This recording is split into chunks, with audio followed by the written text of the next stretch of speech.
নমস্কাৰ মৰমৰ ছাত্ৰ ছাত্ৰীসকল আহোম ক্লাছেছ ইউটিউব চেনেলটোত আপোনালোকৰ স্বাগতম জনাইছোঁ। আজি মই তোমালোকৰ কাৰণে লৈ আহিছোঁ ক্লাছ 7ৰ মানে সপ্তম শ্ৰেণীৰ ছায়েন্সৰ অধ্যায় নম্বৰ আমাৰ কিমান আছে ইয়াত 2।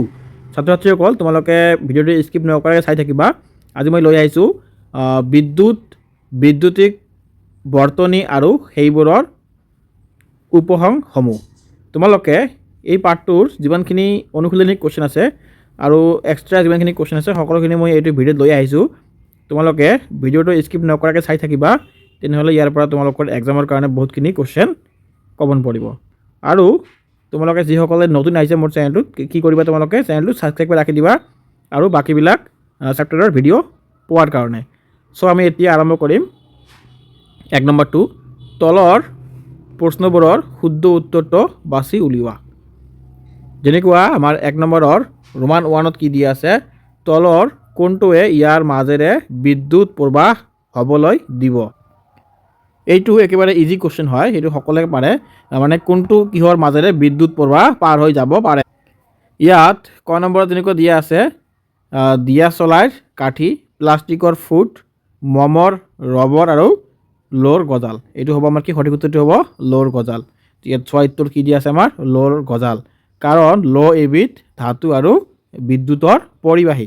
তোমালোকে এইখিনি নিলিখিলেও হ'ব, কিন্তু মই এইটো তোমালোকৰ বুজোৱাৰ কাৰণে এইখিনি লৈ আহিছোঁ, তোমালোকে জাষ্ট ইয়াৰ পৰা বুজি ল'বা। এতিয়া তোমালোকে আহা কুৱেশ্যন নম্বৰ 2ত কি কৈছে, বৈদ্যুতিক বৰ্তনী এটাৰ সংযোগ বিচ্ছিন্ন কৰিবলৈ বা সম্পূৰ্ণ কৰিবলৈ ব্যৱহাৰ কৰা সঁজুলিটোৰ নাম কি।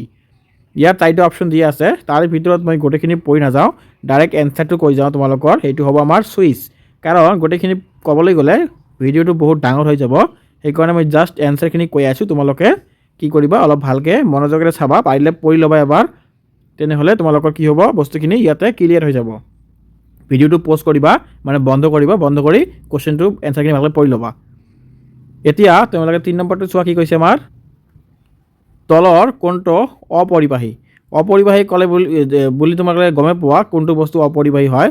অপৰিবাহী বুলি ক'লে তাত আমি বিদ্যুৎ পাৰ হৈ নাযায়, যেনেকুৱা ৰবৰ আৰু কাঁচ। এইটো বহলাই গ'লে কি কৈছে, ফটোখনত বিকল্প অনুসৰি ৰবৰ আৰু কাঁচ দুয়োটাই অপৰিবাহী, কিন্তু সাধাৰণতে এনে ক্ষেত্ৰত যিকোনো এটা বাছি ল'ব লাগে। তাৰপিছত তোমালোকে আহা 4 নম্বৰত। 4 নম্বৰত কি কৈছে, বাল্বৰ ফিলামেণ্ট তৈয়াৰ কৰিবলৈ কোনটো ধাতু ব্যৱহাৰ কৰা হয়। তোমালোকে ফিলামেণ্ট বুজি পোৱা নে নাই, এই আগত যে বাল্ব আছিল 100 ৱাটৰ বাল্ব, হালধীয়া, এই হালধীয়া বাল্বৰ যিটো ভিতৰত থাকে যে এনেকুৱা এটা তাৰৰ নিচিনা থাকে যে, এইটো কয় ফিলামেণ্ট। এইটো কোনটো ধাতুৰ দ্বাৰা তৈয়াৰী কৰা হয়, এইটো কি হ'ব কি আমাৰ টাংষ্টন ধাতুৰ দ্বাৰা তৈয়াৰ কৰা হয়। তাৰপিছত তোমালোকে আহা কুৱেশ্যন নম্বৰ 5, বৈদ্যুতিক বৰ্তনীৰ ছুইচটো অফ অৱস্থাত থাকিলে বৰ্তনীটোৰ নাম কি। ইয়াৰ উত্তৰটো চোৱা, উত্তৰটো হ'ব কি আমাৰ, এইটো হ'ব মুক্ত বৰ্তনী, মানে অপেন চাৰ্কিট, মুক্ত বৰ্তনী। এতিয়া তোমালোকে আহা 6 নম্বৰত, বৈদ্যুতিক বৰ্তনীৰ ছুইচটো অন অৱস্থাত থাকিলে বৰ্তনীটোৰ নাম কি হ'ব। এইটো কি হ'ব আমাৰ ক্ল'জ চাৰ্কিট, মানে বন্ধ বৰ্তনী। এতিয়া তোমালোকে আহা আমাৰ কি দিছে, খালী ঠাইখিনি পূৰ কৰা। ছাত্ৰ ছাত্ৰীসকল, খালী ঠাই পূৰ কৰাখিনি তোমালোকৰ এক্সামত আহিয়ে থাকে, এইটো তোমালোকে স্কিপ কৰি নাযাবা। খালী ঠাইখিনি বেছি টাইম নালাগে মুখস্থ হওঁতে বা পঢ়োঁতে, কাৰণ প্ৰায় 90% কুৱেশ্যনটো দিয়াই থাকে, জাষ্ট তোমালোকৰ এটা বস্তু মনত ৰাখিব লাগে। সেইকাৰণে এইবিলাক কুৱেশ্যন তোমালোকে এৰি নাযাবা, অলপ হ'লেও চাই যাবা, পৰীক্ষাত তোমালোকৰ ইয়াৰ পৰা কমন পৰি যাব। 1 নম্বৰ চোৱা, কি দিছে, 2 বা ততোধিক কোষৰ সংমিশ্ৰণক কি বুলি কোৱা হয়, বেটাৰী বুলি কোৱা হয়।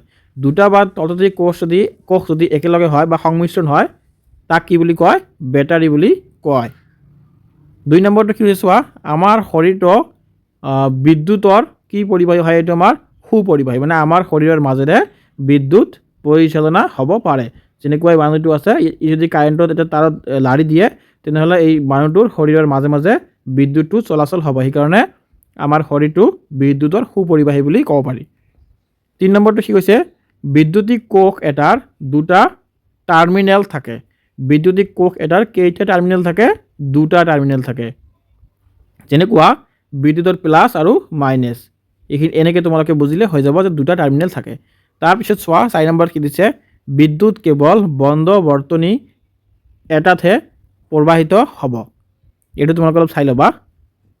তাৰপিছত আহা তোমালোকে 5 নম্বৰত, যিবোৰ সামগ্ৰীয়ে বিদ্যুতক সেইবোৰৰ মাজেৰে পাৰ হ'বলৈ দিয়ে সেইবোৰক পৰিবাহী বোলা হয়। এতিয়া আহা 6 নম্বৰ কুৱেশ্যন, যিবোৰ সামগ্ৰীয়ে বিদ্যুতক সেইবোৰৰ মাজেৰে পাৰ হ'বলৈ নিদিয়ে সেইবোৰক কি বুলি কোৱা হয়, অপৰিবাহী বুলি কোৱা হয়। এতিয়া আহা 7 নম্বৰত কি কৈছে, বাল্বৰ কেন্দ্ৰত জিলিকি থকা পোহৰৰ দিয়া পাতল তাঁৰডালক কি বুলি কোৱা হয়, ফিলামেণ্ট বুলি কোৱা হয়। মই তোমালোকক আগতে কৈ আহিলোঁ ফিলামেণ্ট বস্তুটো কি। ফিলামেণ্ট মানে সেই বাল্বৰ ভিতৰত যে তাঁৰ থাকে গুণাৰ নিচিনা এনেকৈ সৰু, সেই তাঁৰটোকে কোৱা হয় ফিলামেণ্ট। 8 নম্বৰত কি দি আছে, বিদ্যুতিক ছুইচ হৈছে এক পথ যাৰ মাজেৰে বিদ্যুৎ প্ৰবাহিত হয়। এইটো একেবাৰে ইজি কুৱেশ্যন, এইটো বুজাই দিব নালাগে তোমালোকক। 9 নম্বৰত কি কৈছে, ছুইচ হৈছে পদাৰ্থ এক বিদ্যুতৰ পৰিবাহী নে অপৰিবাহী বা অন্তৰক নিৰ্ধাৰণ কৰিবলৈ ব্যৱহাৰ কৰা এক সঁজুলি। এতিয়া ছাত্ৰ ছাত্ৰীসকল তোমালোকে আহা কুৱেশ্যন নম্বৰ আমাৰ কিমান আছে, 3। কুৱেশ্যন নম্বৰ 3 কি কৈছে, তলৰ উক্তিবোৰৰ সঁচা নে মিছা উল্লেখ কৰা। ইয়াত চোৱা কিছুমান চেণ্টেঞ্চ দিয়া আছে, তোমালোকে কিতাপত চাবা, অনুশীলনী কুৱেশ্যনখিনি ওলালে গম পাই যাবা। কিছুমান ইয়াত চেণ্টেঞ্চ দিয়া আছে, এইবিলাক চেণ্টেঞ্চ একচুৱেলি সঁচা নে মিছা সেইখিনি তোমালোকক ক'ব লাগে। যেনেকুৱা তোমালোকে প্ৰথমতে পাবা কি, বিদ্যুতিক কোষ এটাত ধাতুৰ টুপিটো হৈছে ধনাত্মক মেৰু, এইটো হ'ব আমাৰ সঁচা। 2 নম্বৰটো কি কৈছে, এটা বৰ্তনী চিত্ৰত বিদ্যুতিক উপাদানৰ বাবে মানক চিহ্ন ব্যৱহাৰ কৰা হয়, এইটো হ'ব কি আমাৰ সঁচা। তাৰপিছত 3 নম্বৰত কি দিছে, বেটাৰীৰ এটা গৌণ কোষ বুলি কোৱা হয়, এইটো হ'ব আমাৰ উত্তৰ কি হ'ব, মিছা হ'ব এইটো। বেটাৰী হ'ল 2 বা ততোধিক কোষৰ সমষ্টি। তোমালোকে আগতে গম পাইছা 2টা বা ততোধিক কোষৰ মিশ্ৰণক কি বুলি কোৱা হয়, বেটাৰী বুলি কোৱা হয়। 4 নম্বৰটো কি হৈছে, অন্তৰকে বিদ্যুৎ প্ৰবাহ তাৰ মাজেৰে পাৰ হ'বলৈ দিয়ে, এইটো হ'ব কি আমাৰ মিছা। অন্তৰকে বিদ্যুৎ পাৰ হ'বলৈ নিদিয়ে। 5 নম্বৰটো কি কৈছে, চোৱা তোমালোকে, এটা বিদ্যুতিক বাল্বত এটা টাৰ্মিনেল থাকে, এইটো হ'ব আমাৰ মিছা। এটা বিদ্যুতিক বাল্বত টাৰ্মিনেল নাথাকে। 7 নম্বৰ কি কৈছে, যি বৰ্তনীত বিদ্যুতিক প্ৰবাহৰ পথ বিচ্ছিন্ন কৰি ৰখা হয় সেই বৰ্তনীটোক মুক্ত বৰ্তনী বুলি কোৱা হয়, এইটো হ'ব কি আমাৰ সঁচা। তাৰপিছতো অহা 7 নম্বৰত, প্লাষ্টিক হৈছে বিদ্যুতৰ এক ভাল পৰিবাহী, এইটো হ'ব আমাৰ মিছা। প্লাষ্টিক এক কুপৰিবাহী বা অন্তৰক পদাৰ্থ। এতিয়া আহা তোমালোকে 4 নম্বৰ, তলত দিয়া কথাবোৰৰ মিলোৱা। ইয়াত মই ধুনীয়াকৈ লৈ আহিছোঁ তোমালোকৰ কাৰণে, তোমালোকে জাষ্ট মিলাই ল'বা। মই তথাপিও ইয়াত এবাৰ আঁচটানি দি দিছোঁ তোমালোকৰ সুবিধাৰ কাৰণে। তোমালোকে এইটো ইয়াত মিলাবা, এইটো ইয়াত মিলাবা, এইটো ইয়াত আৰু এইটো ইয়াত, ধুনীয়াকৈ মিলাই দিবা আৰু মুখস্থ কৰি ল'বা। মিলোৱা মিলি কুৱেশ্যন তোমালোকৰ একদম আহি থাকে, সেইকাৰণে তোমালোকে ভালকৈ অলপ চাবা। এতিয়া তোমালোকে আহা 5 নম্বৰত, চিত্ৰ দিয়া আছে ইয়াত কেইটামান, শ্ৰেণীবদ্ধ সজোৱা। ইয়াত চোৱা কি দিছে আমাৰ কুৱেশ্যনটো, এই চিত্ৰত বাল্ব 2টা আৰু ছুইচ 2টা এটাৰ পিছত আনটোকৈ একেডাল তাৰেৰে সংযোগ কৰা হৈছে। বিদ্যুৎ প্ৰবাহ হ'বলৈ হ'লে S1 আৰু S2 দুয়োটা অন থাকিব লাগিব। ইয়াত চোৱা চিত্ৰটো তোমালোকে ভালকৈ চাই ল'বা। চিত্ৰত তোমালোকৰ চোৱা কি দিছে, যদি S1 অন হৈ থাকে, S2 অফ হৈ থাকে, কোনকেইটা বাল্ব জ্বলিব। 1 নম্বৰ কুৱেশ্যন গ'ল আমাৰ। 2 নম্বৰ কুৱেশ্যন কি কৈছে, যদি S1 অফ হৈ থাকে আৰু S2 অন হৈ থাকে, কোনকেইটা বাল্ব জ্বলিব। 3 নম্বৰটো কি কৈছে, যদি S1 আৰু S2 দুয়োটাই অন হৈ থাকে তেতিয়াহ'লে কোনকেইটা বাল্ব জ্বলিব। আৰু 4 নম্বৰত কি কৈছে, যদি S1 আৰু S2 দুয়োটাই অফ হৈ থাকে তেনেহ'লে আমাৰ কোনকেইটা বাল্ব জ্বলিব। ইয়াত চোৱা ধুনীয়াকৈ দিয়া আছে, তোমালোকে ইয়াৰ পৰা চাব পাৰা, নহ'লে মই তলত লৈ আহিছোঁ তাৰ পৰা তোমালোকে লিখিব পাৰিবা। ইয়াত চোৱা এইখিনি ইয়াৰ পৰা তোমালোকে লিখিব পাৰিবা। S1 স্থিৰ থাকিলে, S2 স্থিৰ থাকিলে কোনটো বাল্ব জ্বলিব, এইটো কুৱেশ্যন হয়। এনচাৰখিনি তোমালোকে তলত পাই যাবা। ইয়াত চোৱা তোমালোকে চিত্ৰটোত ইয়াতে এনচাৰখিনি ধুনীয়াকৈ দিয়া আছে। অন হৈ থাকে, S1 অন থাকিলে আৰু S2 যদি অফ থাকে এটাও নজ্বলে, কেৱল L জ্বলিব, এইটো কাটা হ'ব। তাৰপিছত চোৱা S1 অফ থাকিলে আৰু S2 অন থাকিলে এটা নজ্বলে, কেৱল L2 জ্বলিব। তাৰপিছত 3 নম্বৰ কি দিছে, S1 অন থাকিলে আৰু S2 অন থাকিলে কেৱল দুয়োটাই জ্বলিব, এইটো আমাৰ ৰাইট হ'ব। তাৰপিছত তোমালোকে আহা চিত্ৰ 2 সমান্তৰাল সজ্জা। ইয়াত কি কৈছে, এই চিত্ৰত বাল্বৰ পৃথক শাখাৰ দৰে সংযোগ কৰা হৈছে। ইয়াত S1 হ'ল মূল সুইচ, যদিহে গোটেই বৰ্তনীটোক নিয়ন্ত্ৰণ কৰে আৰু S2 কেৱল L2ৰ বাল্বটোৰ বাবে আছে, তেনেহ'লে তোমালোকে বস্তুটো সজাই লিখিব লাগিব। ইয়াত মই ধুনীয়াকৈ সজাই লৈ আহিছোঁ, ইয়াৰ পৰা তোমালোকে কিতাপত অলপ চাই লিখি দিবা। এতিয়া তোমালোকে আহা প্ৰশ্ন নম্বৰ 6। প্ৰশ্ন নম্বৰ 6 কি কৈছে চোৱা, তোমালোকে আগত কুৱেশ্যনটো কি দিয়া আছে, সুইচটো অন থকাৰ পাছতো যদি বাল্বটো নজ্বলে তাৰ সম্ভাৱ্য কাৰণবোৰ হ'ব পাৰে, মানে কি হ'ব পাৰে। ইয়াৰ উত্তৰত চোৱা 1 নম্বৰটো কি হ'ব পাৰে, বাল্বটো ফিউজ হৈছে বুলি ক'ব পাৰি। তাৰপিছত 2 নম্বৰটো কি হ'ব, বেটাৰী শেষ হৈছে বুলি ক'ব পাৰি। 3 নম্বৰটো কি হ'ব, সংযোগ ঢিলা হৈছে বুলি ক'ব পাৰি। আৰু 4 নম্বৰটো কি হ'ব, তাৰ ছিঙি থকা বুলি ক'ব পাৰি। তোমালোকে এনেকৈ লিখি দিলে হৈ যাব, ইমান ডাঙৰ আৰু বহলাই লিখিব নালাগে। 7 নম্বৰটো কি কৈছে, চিত্ৰৰ কোনটো সুইচটো বন্ধ কৰিলে চাকিটো জ্বলি উঠিব। ইয়াত তোমালোকে চোৱা উত্তৰ কি দিছে, চিত্ৰৰ এ আৰু চিত সুইচটো বন্ধ কৰিলে চাকিটো জ্বলি উঠিব। যেনেকুৱা দিয়া আছে, এত এটা সাধাৰণ বাল্ব আৰু এটা কোষ আছে। চি নম্বৰ কি দিছে, চিত এটা LED আৰু দুটা কোষ সঠিকভাৱে সংযোগ কৰা হৈছে। তাৰপিছত দি আছে টোকা, বি নম্বৰটো হ'ব আমাৰ কোষটো ওলোটাই আছে আৰু বিটো হ'ব LED মেৰু সংযোগ ভুল হ'ব পাৰে, আৰু ইয়াৰ চি নম্বৰটো হ'ব অধিক সঠিক। এতিয়া তোমালোকে 8 নম্বৰ কুৱেশ্যনটো, প্লাছ আৰু মাইনাছ চিহ্নৰে সূচিত কৰা এটা কোষৰ দুটা মেৰু সংযোগ কৰাৰ পদ্ধতি চিত্ৰত দেখুওৱা। ইয়াৰ উত্তৰটো কি হ'ব আমাৰ, এটা বৰ্তনী সম্পূৰ্ণ কৰিবলৈ বেটাৰীৰ ধনাত্মক মানে প্লাছ মেৰুৰ পৰা ঋণাত্মক মানে মাইনাছ মেৰুলৈ বিদ্যুৎ প্ৰবাহ হ'ব লাগে। চিত্ৰত দেখুওৱা মতে এটা কোষৰ ধনাত্মক মেৰুৰ পৰা তাৰ গৈ বাল্ব হৈ কোষটোৰ ঋণাত্মক মেৰুত সংযোগ হ'ব লাগে। এতিয়া তোমালোকে আহা কুৱেশ্যন নম্বৰ 9, এটা LED জ্বলিবলৈ শ্ৰেণীবদ্ধভাৱে থকা দুটা কোষৰ প্ৰয়োজন। চিত্ৰত 2.24ত দেখুওৱাৰ দৰে বৰ্তনীটো সাজি উলিওৱা হ'ল। বাল্বটো জ্বলিবনে, যদি নজ্বলে সঠিক সংযোগৰ বাবে চিত্ৰটো আঁকা। উত্তৰ কি দি আছে আমাৰ, বস্তুটো বাল্বটো নজ্বলিব। যেনেকৈ দিয়া আছে চিত্ৰটোত কোষ দুটা সমান্তৰালভাৱে সংযোগ কৰা হৈছে, অৰ্থাৎ দুয়োটাৰে প্লাছ একেলগে আৰু একেলগে মাইনাছ একেলগে আছে। তাৰপিছত চোৱা ইয়াত কি দিছে, সঠিক সংযোগ, LED জ্বলিবলৈ কোষ দুটা শ্ৰেণীবদ্ধভাৱে সংযোগ কৰিব লাগিব, অৰ্থাৎ প্ৰথম কোষটো ধনাত্মক মানে মাইনাছ মেৰুৰ লগত দ্বিতীয় কোষটো ধনাত্মক মানে প্লাছ মেৰু সংযোগ কৰিব লাগিব। তোমালোকে লিখি দিবা, এনেকৈ হৈ যাব। 10 নম্বৰ কি দি আছে আমাৰ, তলৰ বৰ্তনীটোত কি ভুল আছে বিচাৰি উলিওৱা।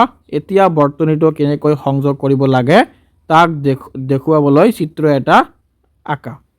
ইয়াত চোৱা উত্তৰ কি দিছে আমাৰ, তলৰ চিত্ৰত যেনেকৈ দিয়া আছে ওপৰৰ ছবিখনত বেটাৰীৰ সংযোগ ভুলকৈ দিয়া আছে। ইয়াত দুয়োটা কোষৰ ঋণাত্মক প্লাছ মাইনাছ মেৰু ইটোৱে সিটোৰ মুখামুখিকৈ আছে, যাৰ ফলত বিদ্যুৎ প্ৰবাহ নহয়।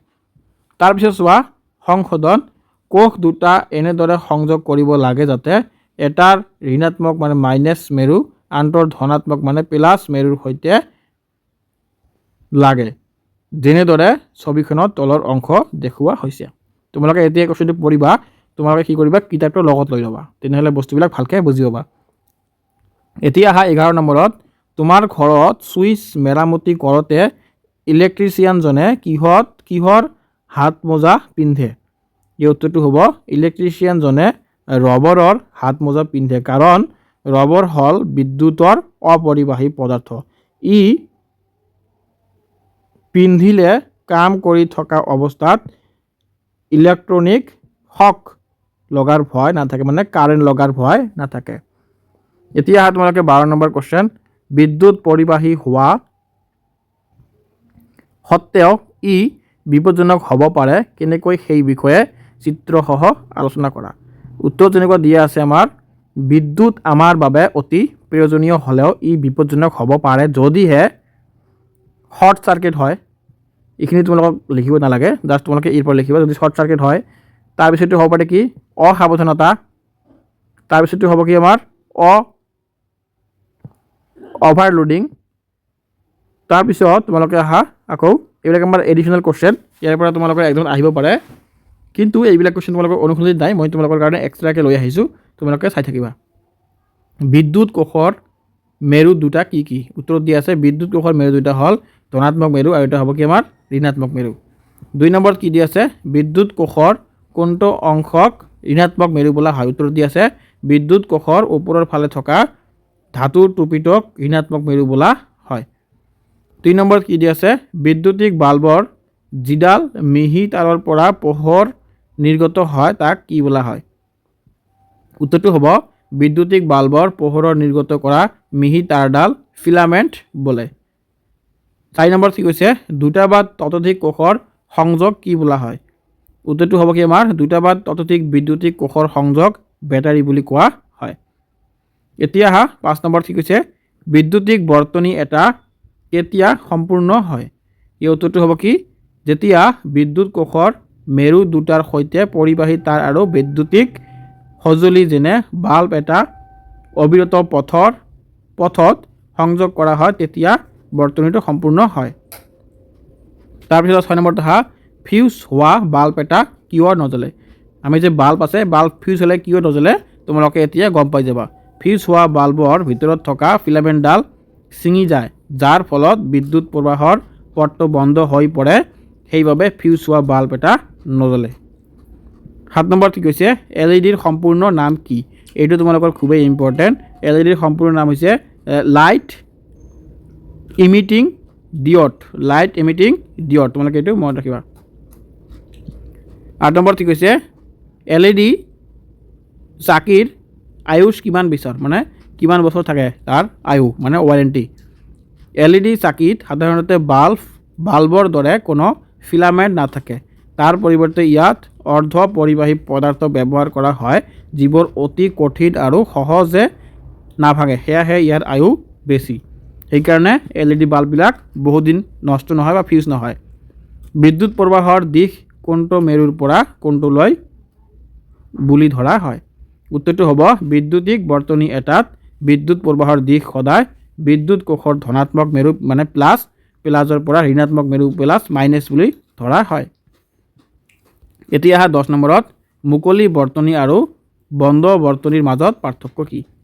উত্তৰটো এবাৰ কি কৈছে, বন্ধনী কি কৈছে আমাৰ, বন্ধ বন্ধনী মানে কি, যি বন্ধনীৰ মাজেৰে বিদ্যুৎ প্ৰবাহ চলি থাকে আৰু সঁজুলিটোৱে কাম কৰে তাক বন্ধ বৰ্তনী বুলি কোৱা হয়। মুকলি বৰ্তনী বুলি কি বুজা, যদি বৰ্তনীটোৰ পথটো ক'ৰবাত ছিগি থাকে আৰু বিদ্যুৎ প্ৰবাহ হ'ব নোৱাৰে, তেন্তে তাক মুকলি বৰ্তনী বুলি কোৱা হয়। তাৰপিছত আহা 11 নম্বৰত, বিজুলী চাকি কোনে উদ্ভাৱন কৰিছিল? উত্তৰত দি আছে কি, বিজুলী চাকি বা বৈদ্যুতিক বাল্বৰ উদ্ভাৱন কৃতিত্ব সাধাৰণতে মহান বৈজ্ঞানিক থমাছ এলভা এডিছনে তৈয়াৰ কৰিছিল। 12 নম্বৰত কি দি আছে, এলইডি চাকি কিয় পৰিৱেশৰ উপযোগী? ইয়াৰ উত্তৰটো চোৱা কি দিছে, এলইডি চাকি ব্যৱহাৰ কৰিলে অতি কম পৰিমাণত বিদ্যুৎ খৰচ হয় আৰু ই তাপ উৎপন্ন নকৰে, যাৰ ফলত ই বিদ্যুৎ বিল ৰাহি কৰাৰ লগতে পৰিৱেশৰ বাবেও উপযোগী হয়। ছাত্ৰ ছাত্ৰীসকল, তোমালোকে যদি ভিডিঅ'টো গোটেইখিনি চাই আছিলা, তেনেহ'লে তোমালোকৰ কাৰণে বহুত বহুত ধন্যবাদ। আৰু তোমালোকে যদি ভিডিঅ'টো চাই কিবা বুজি পাইছেনে বুজা নাই, তেনেহ'লে তোমালোকে নিঃসন্দেহে মোক কমেণ্ট কৰি জনাবা যে ছাৰ কিবা বুজি পাইছে বা তোমালোকে কিবা বুজি পোৱা নাই বা তোমালোকৰ কিবা যদি কুৱেশ্যন লাগে, তেনেহ'লে তোমালোকে কোনো ভয় নোখোৱাকৈ কমেণ্টত লিখি দিয়া যে ছাৰ মোক এইটো চেপ্টাৰৰ ভিডিঅ' লাগে বা এইটো কুৱেশ্যন লাগে বা এইটো মোক সলিউশ্যন লাগে মই তোমালোকৰ কাৰণে যিমান পাৰোঁ চেষ্টা কৰিম লৈ অহাৰ কাৰণে যাতে তোমালোকৰ ভৱিষ্যত আগুৱাই যাব পাৰা তোমালোকৰ ভৱিষ্যত ডাঙৰ মানুহ হ'ব পাৰা চ' আজিৰ ভিডিঅ'টো মই ইয়াতে সামৰণি মাৰিলোঁ নেক্সট ভিডিঅ'ৰ কাৰণে তোমালোকে চেনেলটো ছাবস্ক্ৰাইব কৰি ৰাখি দিয়া তেনেহ'লে কি পাবা তোমালোকে নেক্সট চেপ্টাৰৰ ভিডিঅ'বিলাকো পাই থাকিবা চ' ধন্যবাদ